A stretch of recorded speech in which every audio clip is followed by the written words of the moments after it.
سلامونه، وخت مو په خیر. پښتو شو چینل ته ښه راغلاست. 19 کلنو نړیوال جام افغانستان په ګروپ کې لومړی مقام ترلاسه کړ. د 19 کلنو کم عمره ځوانانو نړیوال جام کې د افغانستان او کاناډا لوبه د باران او د پیچ ننوالي له امله بې پایلې پای ته ورسېده.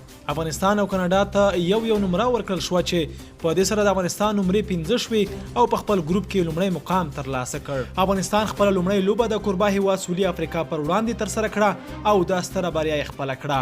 همداراز افغانستان دویمه لوبه کې له متحده عربي اماراتو سره مخ شو چې په دغه لوبه کې هم په ستر توپیر بریا خپله کړه.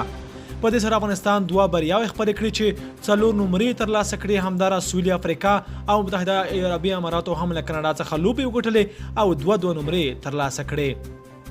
خو د افغانستان او کاناډا لوبه ترسره نشوه او دواړو یو نمره ترلاسه کړه چې له دې سره د افغانستان نمرې 15 شوې او تر ټولو مخکې شوه. همداراز له دې ګروپ څخه د افغانستان وروسته سویلي افریقا یا متحده عربي امارات لوبډله هم دویم پړاو ته لاره پیدا کوي.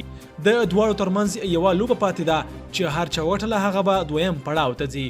د افغانستان لپاره بیا شفیق الله غفاري تر دې مهاله پورې ښه توپ اچونه ترسره کړې ده چې 11 ویکټ یې اخیستي دي. نوموړي په لومړۍ لوبه کې 6 او دویمه کې 15 لوبغاړي وسوځول او دواړو لوبو کې د لوبې د غوره لوبغاړي جایزه هم ترلاسه کړې. همداراز ابراهیم زادران بیا تر دې مهاله په توپ وهنه کې ښه ځلېدلی دي چې دواړو لوبو کې 15 څیزې وهلي دي.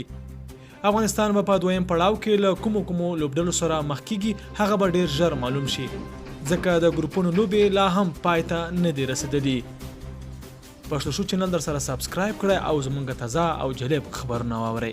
مننه.